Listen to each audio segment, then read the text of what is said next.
Hello everyone, myself Khushi. I am a law student in IME Law College and I am here as a legal intern in very popular law firm Lexis and Company. So guys, from this video, we are going to discuss the Uniform Civil Code.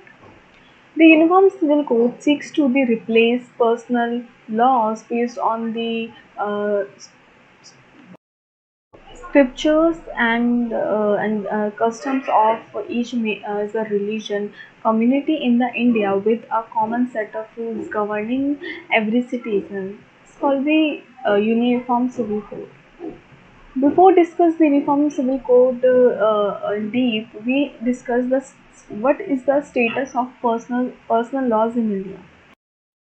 Personal laws like subject in marriage, divorce, inheritance come under the concurrent list. Hindu personal laws have been used by and last secularized and modernized by the statutory enactments. The Hindu personal laws that apply also on the Sikhs, Jain, and Buddhists have been codified by the Parliament in 1956. This code has been split into the four parts: the Hindu Marriage Act 1955, the Hindu Succession Act 1956, the Hindu Minority and Guardianship Act 1956, and the Hindu Adoption and Maintenance Act 1956. On the other hand, the Muslim personal law are still primarily unmodified and traditionally in their content and approach. They follow a very traditional. And then the Sharia law of 1937 governs personal matters of all Indian Muslim in India. It clearly states that the matter of personal disputes, the state shall not interfere in the religious authority would passes a declaration based on the in interpretation of the Quran and Hadith. Apart from it, the Christian and Jews are also governed a different personal laws. Means these two communities, these two religion also have their personal laws. In India, there is four types of law. Personal laws exist: Hindu, Muslim, Christian, and Jew. Next is, what is the need for the uniform civil code in India? Different personal laws promote communalism and it led to a discrimination at two levels. First, between people of different religions. Second, based on the two sexes. The Uniform Civil Code will provide the woman with a right to equality and justice in the law or the court of law, irrespective of their religion in the matter of pertaining marriage, divorce, maintenance, custody, children, inheritance right, adoption, etc.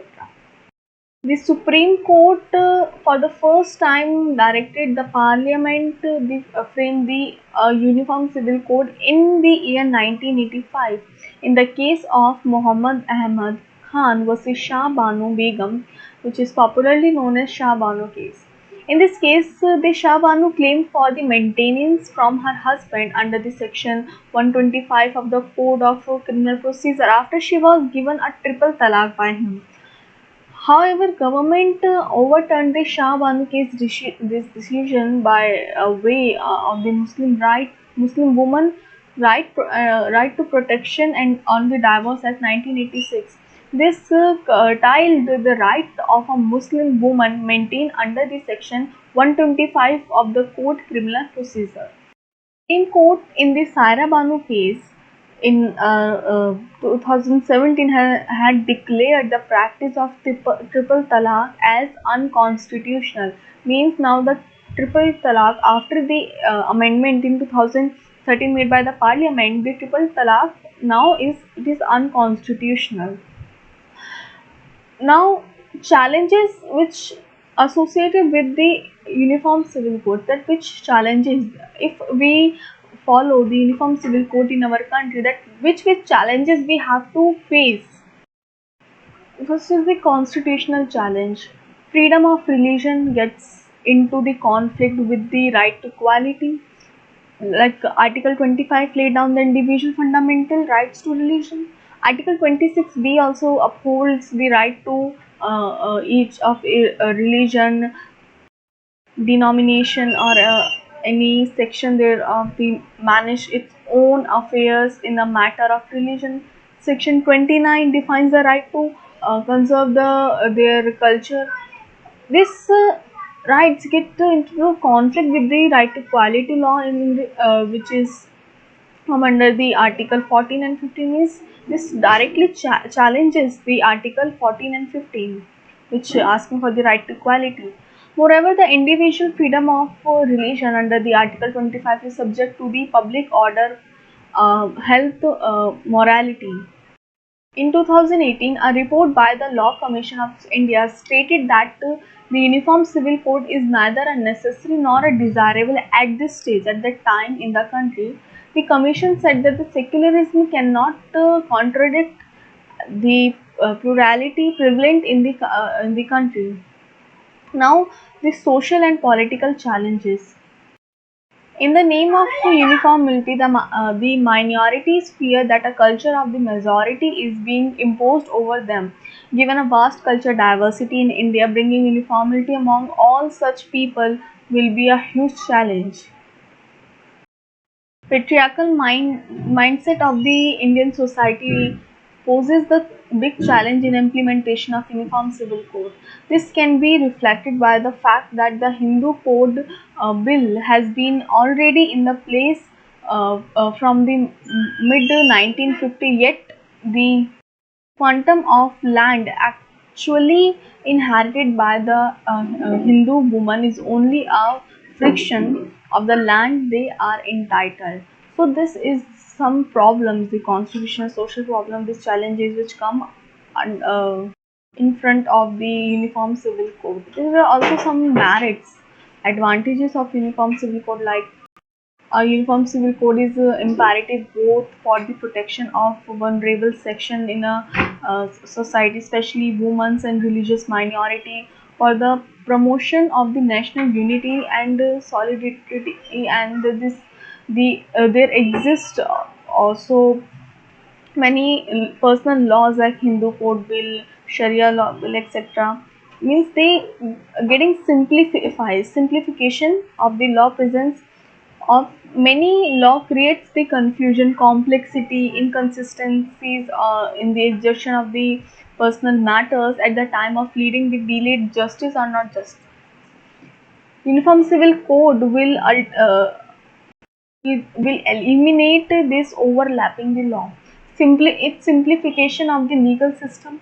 Uniform Civil Code leads to the reduction in the legislation and emanating from the multiple personal laws, establishing a secular society. Uniform Civil Code will be the link law from the religion, which is a very desirable objective to be achieved in a secular and socialist turn of society.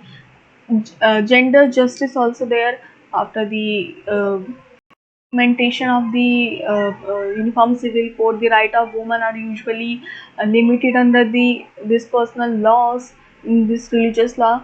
The uniform civil code will liberate the woman from the patriarchal domination and provide them with the right to equality and liberty in the society.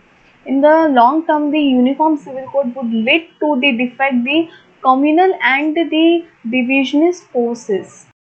So our government need to codify the uniform civil code in this way that they protect the rights of all the religion, they protect the fundamental rights, and which they also respect the all religion, all personal laws of other different religion.